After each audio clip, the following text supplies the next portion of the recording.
Plastics का समझो हिसाब। प्लास्टिक की बोतल्स को फेंके हम ना लूज, ऐसे गुड प्लास्टिक को करे हम यूज। लेकिन सब्जी की थैली जो है सिंगल यूज, ऐसे बैड प्लास्टिक को करे हम रिफ्यूज। रिसाइकिल को बना दे नया ढंग, इस टूटे फूटे प्लास्टिक को दे दे नया रंग।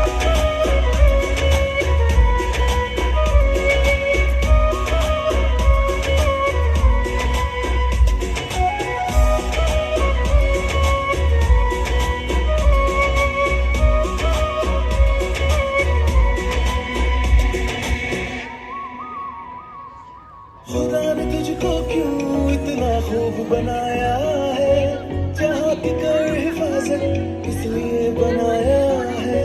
खुदा ने तुझको क्यों इतना खूब बनाया है, जहाँ की कर हिफाजत इसलिए बनाया है। प्लास्टिक का हमने अंबार बनाया है, नदी समंदर में इसको कितना बहाया है। इस तरह की नादानियां कर रहे हम, अपनी ही धरती में जहर भर रहे हम।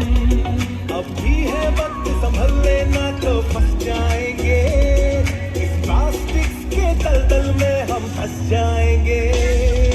ना कह दे अब, ना कह दे अब, ना कह दे ना सिंगल यूज प्लास्टिक्स को, ना ना ना ना। ना कह दे अब, ना कह दे अब, ना कह दे ना प्लास्टिक कचरे को, कह दे ना ना ना ना सिंगल यूज प्लास्टिक्स को, ना ना ना ना प्लास्टिक कचरे को, कह दे ना ना ना ना।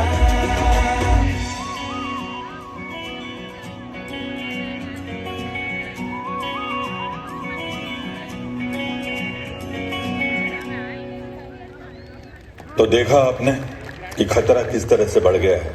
अगर हमने इस प्लास्टिक कचरे को नहीं रोका तो एक दिन अजगर की तरह ही हमारी पूरी पृथ्वी को निगल जाएगा।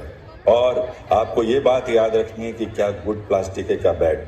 रिसाइकलिंग एक हमारा बहुत महत्वपूर्ण हिस्सा है। जैसे प्लास्टिक की बोतल, इनको हम रिसाइकिल कर सकते हैं और इनको रिसाइकिल के लिए हमको ज्यादा से ज्यादा बढ़ावा देना चाहिए, जिसमें उद्योग, समाज और सरकार तीनों की जिम्मेदारी है। तभी हम वेस्ट से वेल्थ बना सकते हैं। और दूसरा, हमको रिफ्यूज करना है।